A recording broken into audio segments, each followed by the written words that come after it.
예, 오늘 요한복음 11장 1절로 16절에 있는 말씀을 가지고 주가 사랑하시는 자라는 제목으로 말씀을 전합니다.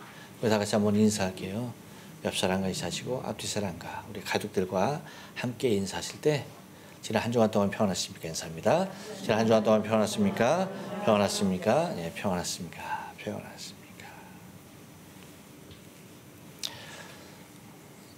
인간만큼 사랑을 갈망하는 것이 있을까요?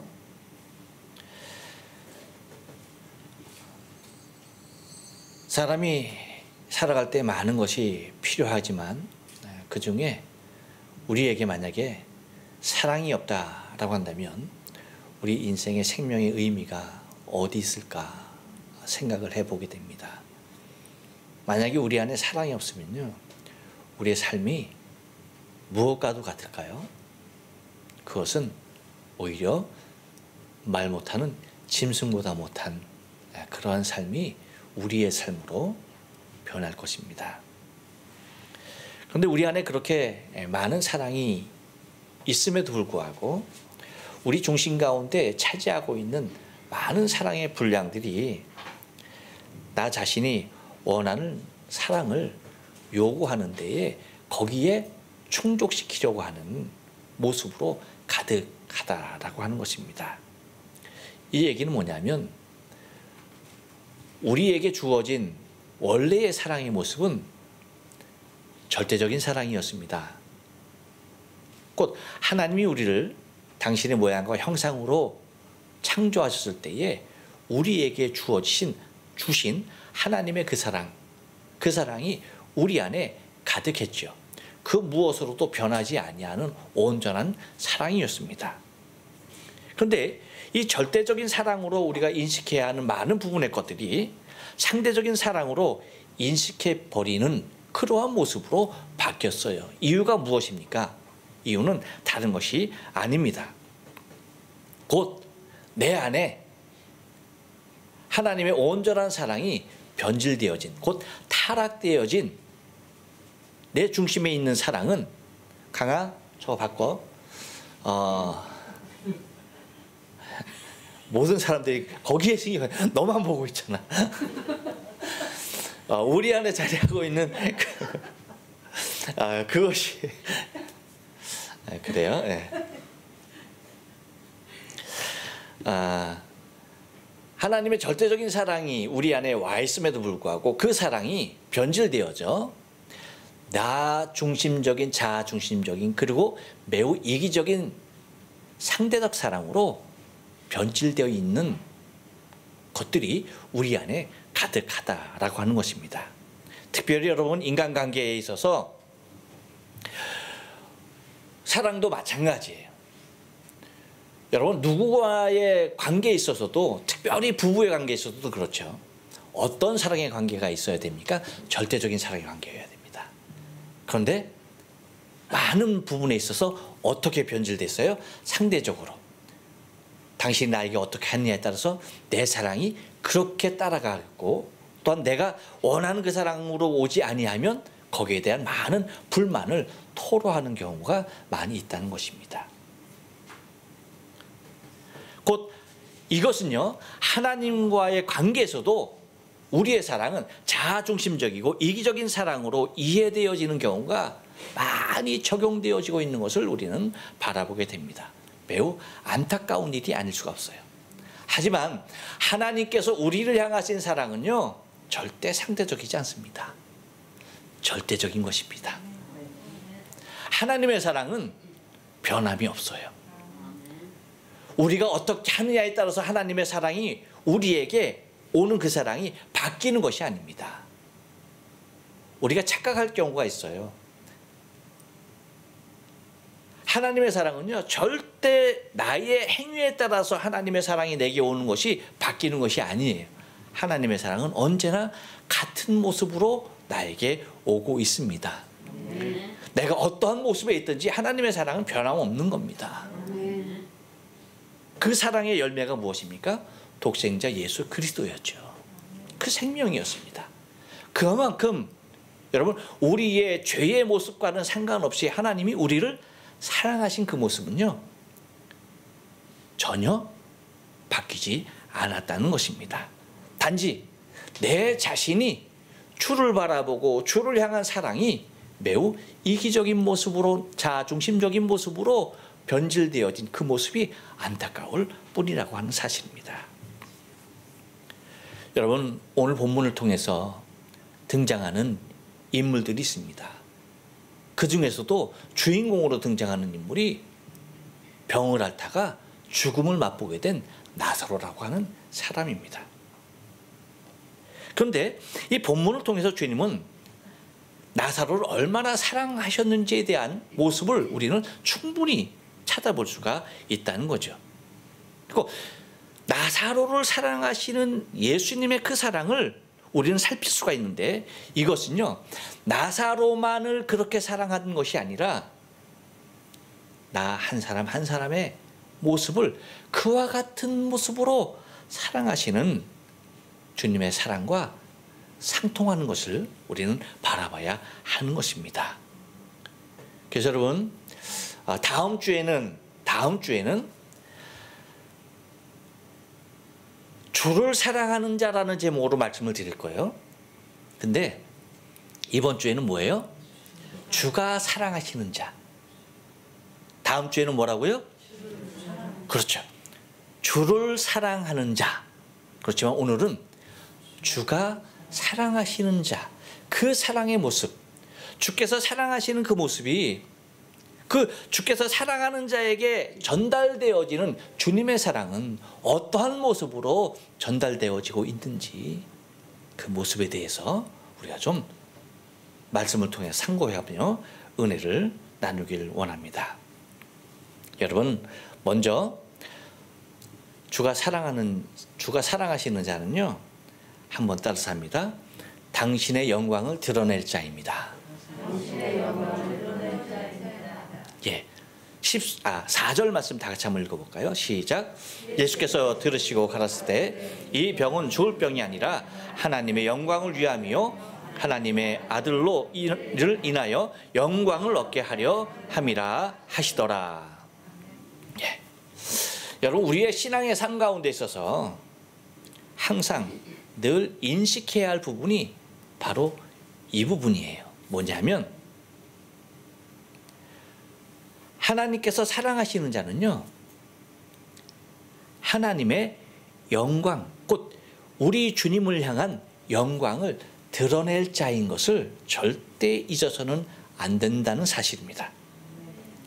내 자신이 주의 영광을 드러낼 수 있는 존재라는 것 자체가 매우 감격적이지 않을 수가 없다는 것입니다. 이것을 알고 살아가는 사람이 정말 복된 사람이에요. 나의 나된 것은 주님의 영광을 위한 것이라는 사실을 인정하는 것입니다. 그러니까 나의 나된 것이 다 주의 영광을 위한 것이라는 사실을 인식하게 될 때에 여러분, 무엇까지도, 나사로의 죽음까지도, 그렇죠. 그것은 다시 말하면 그것이 나에게 죽음으로 올지언정 무엇입니까? 그 죽음조차도 뭐예요? 주의 영광을 드러내기 위함이라는 사실을 잊지 말아야 돼요. 그러면 여러분, 우리의 삶이라는 것이 뭐예요? 사나 죽으나 뭐예요?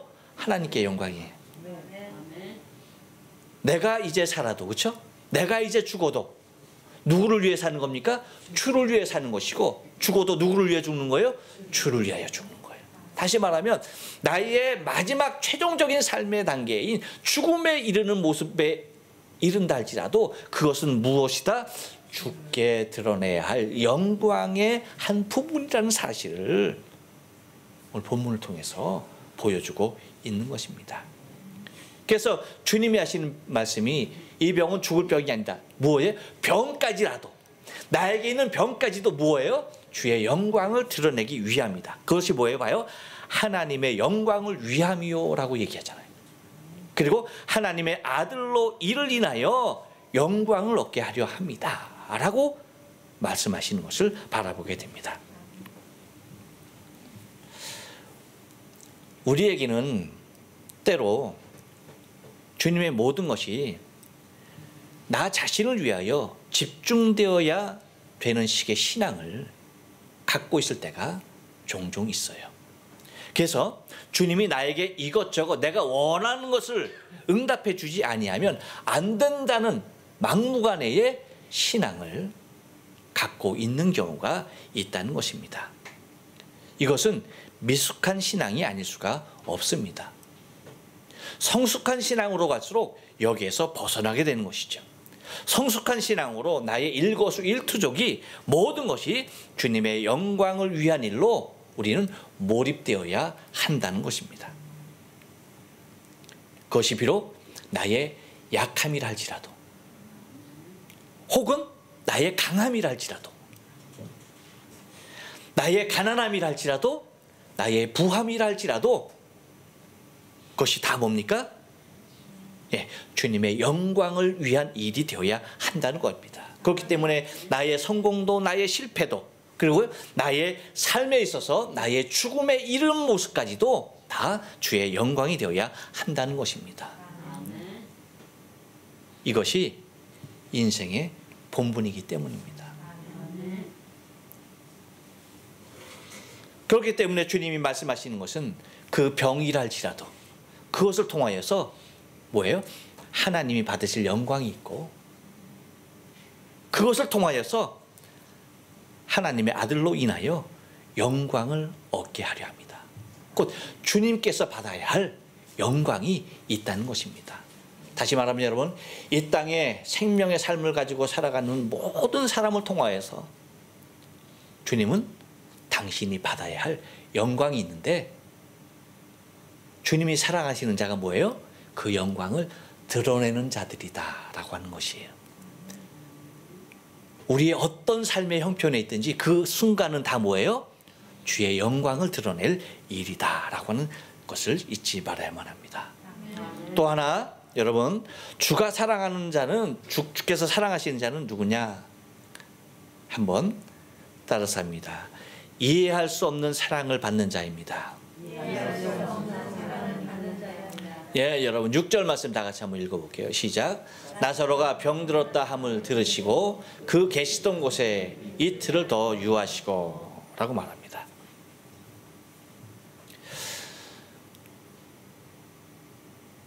인간은 모든 것을 통달할 수가 없습니다. 우리는 우리를 잘 알아요. 우리는 나에게 일어날 단 5분 앞의 일들도 어떤 일이 일어날지 그 무엇도 예측할 수 없는 것이 우리 인생의 모습입니다. 그만큼 여러분, 우리는 무지한 거예요. 무엇에 대하여 무지할까요? 이 세상에 대하여서도 그렇고요, 앞으로 일어날 일에 대해서도 그렇고요, 내 인생의 잠깐 후의 일에 대해서까지도 그 삶이 나의 삶임에도 불구하고 알 수 없는 그러한 무지함 가운데 있는 것이 나라는 사실이에요. 왜 우리는 이러한 무지 가운데 살아가는 것일까요? 이것을 통하여서 우리가 찾아내야 할 것이 무엇인가 라고 하는 것입니다. 이것은 이러한 우리의 연약함을 통해서 상대적으로 우리 하나님의 전능하시고 전지하신, 곧 전능전지하신 위대하신 하나님임을 인정해야만 하는 나 자신의 모습을 발견하게 된다는 것입니다. 하지만 여러분, 때로는 우리의 이 무지가 예수님의 사랑까지도 의심케 하는 일들로 작용하는 일들이 많다는 거예요. 나의 알 수 없는 미래를 통하여서, 지금 당하는 나의 어려움을 통하여서 주님의 사랑을 의심합니다. 정말 주님이 나를 사랑하신 걸까? 정말 주님이 살아계신 걸까? 정말 하나님 계셔? 하나님이 계시면 어떻게 이럴 수 있어? 하면서 우리의 무지함의 극치가 하나님을 향한 원망과 부정으로 이어질 때가 있다는 것입니다. 그런데 여러분 한번 보세요. 예수님께서 나사로를 얼마나 사랑했는지에 대한 것은 오늘 요한복음의 저자인 요한도 너무 잘 알고 있었던 것을 우리는 바라보게 됩니다. 5절 말씀 보면 이렇게 기록되어 있죠. 다 같이 한번 읽어볼까요? 시작. 예수께서 본래 마르다와 그 동생과 나사로를 사랑하시더니 라고 얘기합니다. 그러니까 요한도 알았다는 것은 요한만 알았다는 것 아니죠. 모든 12제자가 예수님이 나사로를 사랑했다라고 하는 사실을 모두가 다 알고 있었다는 것입니다. 그렇기 때문에 나사로가 병들었다는 소식을 들었을 때에 제자들은 아마 그렇게 기대했을 거예요. 당장 가서 뭐 했던 겁니까? 예수님께서 고쳐주실 것이라고 그렇게 생각하고 그렇게 기대했을 것입니다. 그렇지만 예수님은 나사로가 병들었다함을 들었음에도 불구하고 6절 말씀, 아까 읽은 말씀에서 뭐예요? 그 계시던 곳에 이틀을 더 유하셨다라고 말씀하고 있습니다. 우리가 신앙생활에서 알아야 할 가장 중요한 것은 우리가 믿는 주님은 전지전능하신 하나님이시라는 겁니다. 나의 생각과 나의 판단 그리고 나의 모든 상황을 나보다도 주께서 더 자세히 아시고 그리고 또 완전한 모습으로 알고 계시다라고 하는 사실을 믿는 것입니다. 그리고 나의 그 모든 것을 파악한 것 그 이상 나의 모든 것을 대처해 주실 수 있는 능력자라는 사실입니다. 그러므로 우리의 신앙에서 나를 부인하는 것이 순간순간 단련되어야 한다는 것이에요. 무슨 얘기입니까? 나는 나의 앞일에 대하여 전혀 알지 못하지만 주님은 나의 모든 것에 대하여 처음부터 마지막까지 다 알고 계시는 분인 것을 내가 믿고 곧 순간순간의 모든 삶들이 주님의 관여와 주님의 섭리 아래 통치 아래 있음을 믿고 바라보고 의지하는 것이 필요하다는 것입니다. 어느 순간까지 내가 내 이성으로 내 가슴으로도 이해할 수 없는 그 상황까지도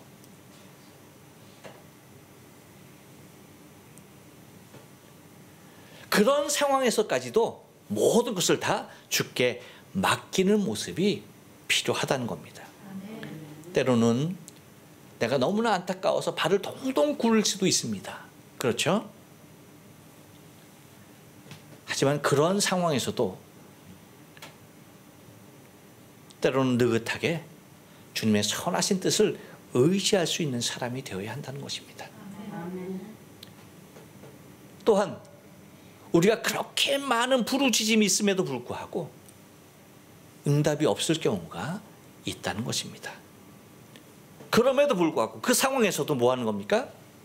당장 숨이 막혀 죽을 것 같은 그러한 상황에서도 주를 바라봐야 한다는 것입니다.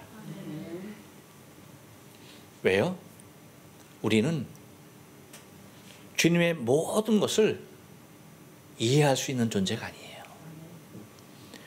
우리는 우리의 삶 자체도 알지 못하는데 하물며 여러분 주님께서 갖고 계신 나를 향하신 그 모든 계획들을 우리가 알 수 있을까요? 없습니다. 하지만 확실한 건 뭡니까?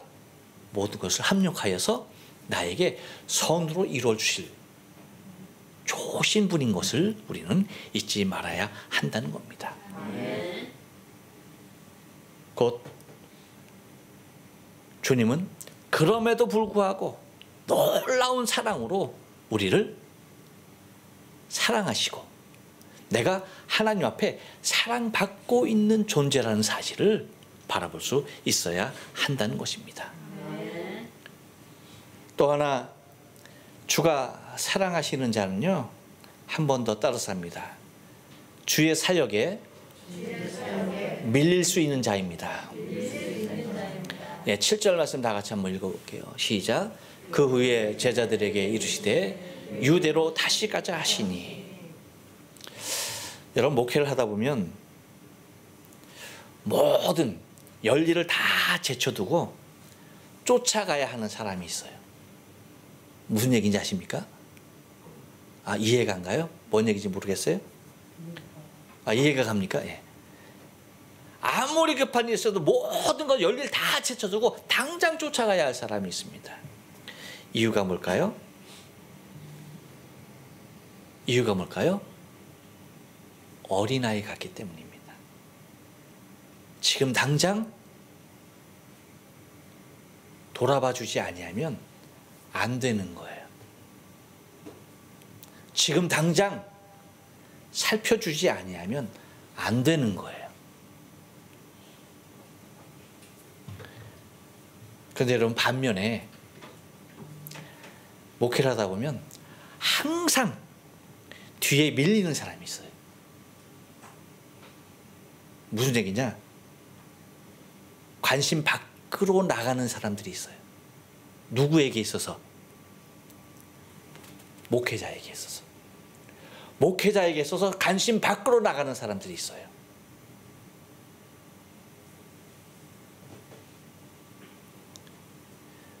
그 사람들이 대부분 다 거의 누구냐라고 한다면 목회자에게 있어서 굉장히 가까운 사람들, 상당히 가까워 있는 사람들이 언제나 밀려요. 항상 뒷전이에요.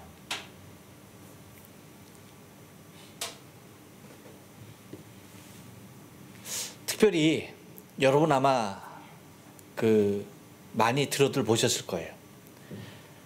그래도 아주 큰 목회를 하신 분들이 마지막에 꼭 후회한다는 식으로 말씀하시는 것이 있어요. 그것이 뭔지 아세요?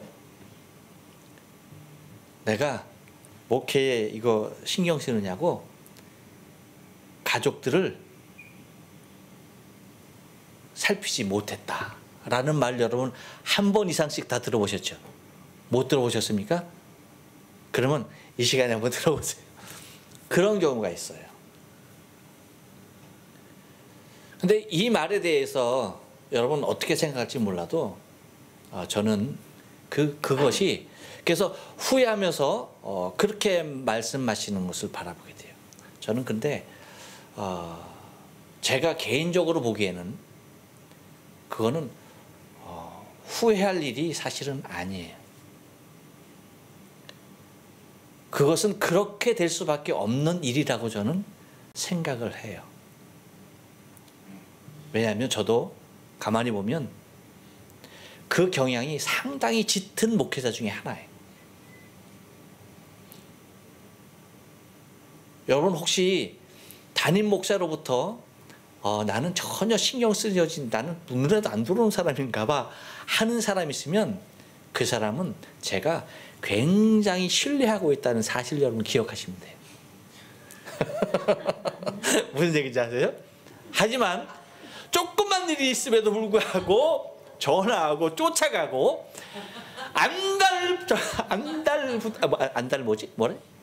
안달복달하는 그럼 막 그냥 어쩔 줄 모르는 사람이 있다라고 한다면 나는 아직 멀었구나 생각하시면 돼.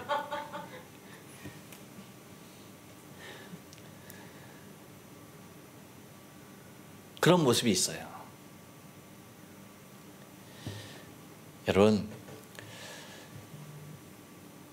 그러한 희생들은 다 있는 거예요. 우리의 구원을 위해서 누가 희생하셨습니까? 예수님이 희생하셨어요. 어린 양 대신 예수님의 희생이 우리의 구원을 위해서 필요했어요. 저의 목회에 있어서 가장 뒷전이 누구겠어요, 여러분? 저처럼. 네, 제 아내입니다. 가족이에요.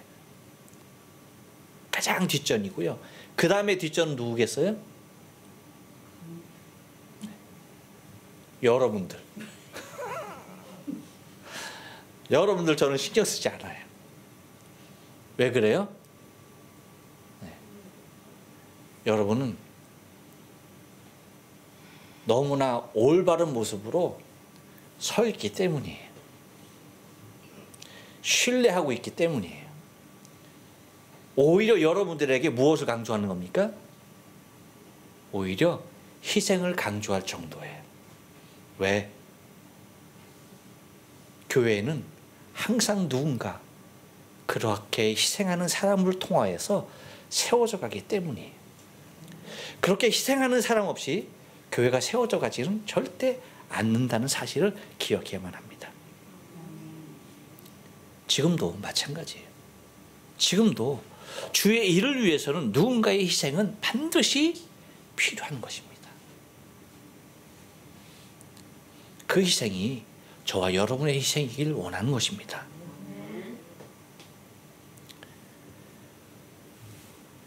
여러분 한번 보세요. 나사로는 주님이 정말 사랑하는 자였어요. 그렇죠? 그래서 그 마리아와 마르다가 사람들을 예수님께서 보내면서 내 오라버니가 병들었다라고 할 때에 뭐라고 말합니까? 당신의 사랑하시는 자가 라고 얘기합니다. 그렇죠? 그리고 주님 요한도 뭐라고 기록했어요? 5절에서 기록한 대로 예수님이 사랑하시는 자라고 그렇게 기록하고 있었듯이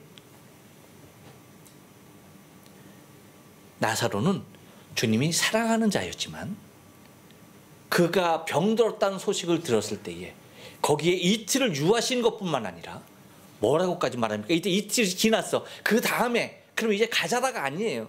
뭐라고 말합니까? 유대로 다시 가자 하시니. 유대로 다시 돌아가자고 하시는 말씀을 주님이 하십니다. 그것은 뭐예요? 주님의 열정적인 사역 앞에 나사로는 주의 사랑을 지극히 받는 사람이었지만 그 사역 앞에 밀릴 수밖에 없는 존재였다는 거예요. 왜였을까요? 그만큼 사랑했던 겁니다. 그만큼 뭐예요? 당신의 사역을 해나감에 있어서 그 사역이 당신을 이끌었듯이 그만큼 뭐예요? 나사로가 병들었음에도 불구하고 그렇게 밀어둘 수 있을 정도로 그를 향한 주님의 사랑이 엄청나게 컸다는 겁니다. 왜일까요? 죽어가고 있는 나사로보다 자기가 사랑하는 당신이 사랑하는 죽어가고 있는 나사로보다 새롭게 구원해야 할 그 생명을 향한 당신의 사역의 열정을 거기에 누가 희생이 되는 겁니까? 나사로가 희생되는 것입니다. 여러분 이것은 서운한 것이 아니에요. 이건 서운한 것이 아니라 기쁨이고 영광이어야 되는 겁니다. 물론 그렇게 뒤로 밀리는 만큼 그에게 찾아오는 고독과 그에게 찾아오는 고통과 아픔은 있어요. 없는 게 아니에요. 있습니다. 때로는 무덤 깊이 내려가는 죽음이기도 합니다. 하지만 나를 향하신 주님의 사랑이 작아졌거나 식어진 것이 결코 아닙니다. 그만큼 나를 향하신 당신의 신뢰와 사랑이 크다는 것이죠. 이것을 바라볼 수 있어야 하는 거예요. 그렇게 주님의 사역에 밀릴 수 있는 사람이 누굽니까? 주께서 사랑하시는 자예요.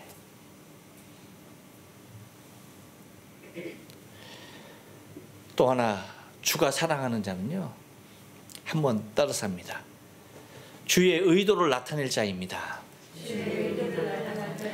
예, 여러분 15절 말씀 다 같이 한번 읽어볼게요. 시작. 내가 거기 있지 아니한 것을 너희를 위하여 기뻐하노니 이는 너희로 믿게 하려 함이라.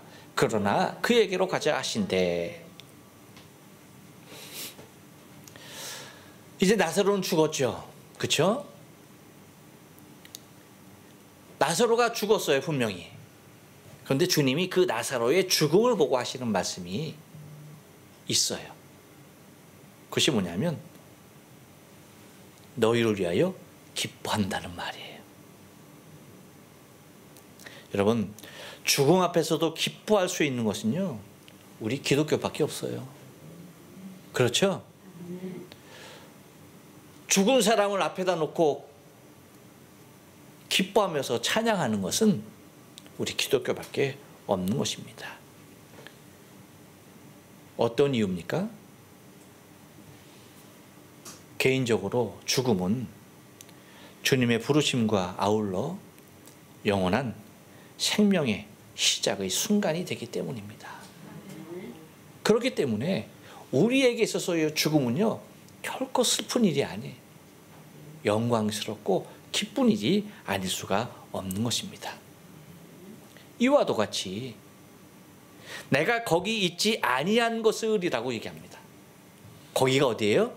나사로가 지금 아파서 고통당하면서 죽음에 이르는 그 자리, 거기에 그 현장에 있지 아니한 것을 너희를 위하여 기뻐한다 라는 말은, 이것을 다른 말로 표현하면 뭡니까? 나는 나사로가 죽기를 기다렸어 하는 말과 같은 거예요. 그래 안 그래요? 나사로가 죽기를 기다렸던 거예요. 어디에서? 나사로가 없는 지금 이곳에서 나사로가 병들어서 죽게 되었는데, 그래 너 죽어, 너가 죽기까지 난 가지 않을 거야 하면서 뭐 했던 겁니까? 기다렸다는 것과 똑같은 말입니다. 이 말은 여러분, 부모 죽인 원수가로서가 아니면은 도저히 이런 말을 하지 못할 것입니다. 그런데 주님은 나사로가 마침 참 잘 죽었다라는 식으로 지금 말씀하고 있는 것입니다. 주님께서 그렇게 말씀하실 때는 그럴 만한 이유가 있는 것입니다. 왜일까요? 다름이 아닙니다. 주님, 당신의 의도가 나타날 사건이라고 하는 사실이에요. 우리는 이러한 모습에 익숙해야 돼요. 우리 신앙인은요, 이러한 모습에 익숙해야 돼. 이거 왜 이러지? 이거 뭐지? 라고 하면서 궁금해하는 것이 아니라 뭐예요? 아, 이것을 통해서 주님이 어떤 일을 하실 건가? 기대감에 사로잡혀야 된다는 얘기예요. 그렇죠? 말씀드렸듯이 이 코로나 뭐지? 이거 왜 이렇게 길어? 아, 이거 정말, 이것보다는 뭐예요? 하나님께서 이걸 통하여 도대체 어떤 일을 하시려고 하시지? 오히려 뭐 하는 겁니까? 기대감 가운데 있어야 한다는 거예요. 나에게 어떤 일이 일어난 순간, 왜 나에게 이런 일이 일어나지 않았으면 좋았으면 이런 일들이 왜 나에게 일어날까? 의심과 의문보다는 이것을 통해서 주님께서 무엇을 나에게 의도하고 계시는구나. 하나님이 나에게 의도하시는 것이 무엇이지? 여기에 항상 기대감을 가지고 있어야 하는 것이 주께서 사랑하시는 자들의 모습이에요.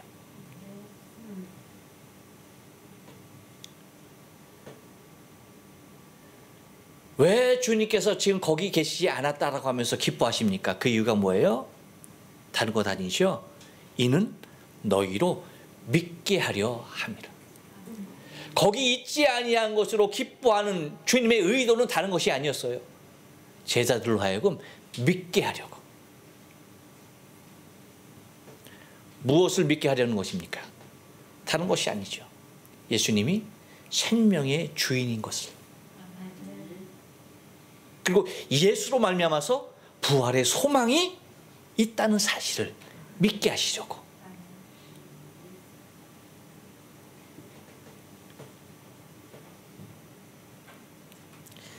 죽음이라는 것이 필수이며 절망적인 인생에게 여러분 부활만큼 큰 소망은 없는 것입니다.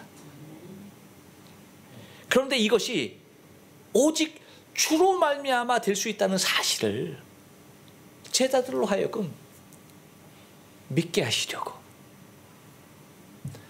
이렇게 의도된 모습이 있었다는 것입니다. 곧 우리에게 일어나는 일들이 누군가의 믿음을 위한 사건이 되시길 주님의 이름으로 축원합니다. 이것은 합력하여 선을 이루실 좋으신 주님이라는 사실을 믿는 그 믿음 위에서 출발할 수 있게 된다는 것입니다. 여러분, 우리의 인생의 모든 것, 내 삶 가운데 일어나는 모든 사건 그리고 모든 일들은 다 주님께서 의도하신 바가 있는 것입니다. 왜일까요? 주께서 나를 사랑하시기 때문에. 주님께서 사랑하시는 자가 나이기 때문에 나에게 주님의 의도가 반드시 있다는 사실을 기억해야 합니다. 이것이, 이러한 모습들이 주가 사랑하시는 자의 모습인 것을 여러분 잊지 마시고 우리의 인생의 삶을 통하여서 주님의 영광이 드러나고 내가 다 이해할 수는 없지만 그 가운데 주님의 사랑은 변함없이 주어지고 있다는 사실과 내가 주님의 사역에 밀릴 수 있어도 그것은 주님이 나를 향하신 그 사랑과 신뢰가 그만큼 크다는 사실을 여러분 기억하시고 나에게 일어나는 모든 일들을 통해서 주님이 의도하시는 바 있는 주님이 사랑하시는 자임을 믿음으로 고백할 수 있는 저와 여러분의 신앙의 삶 되어지길 주님의 거룩하신 이름으로 축원합니다. 기도하십니다.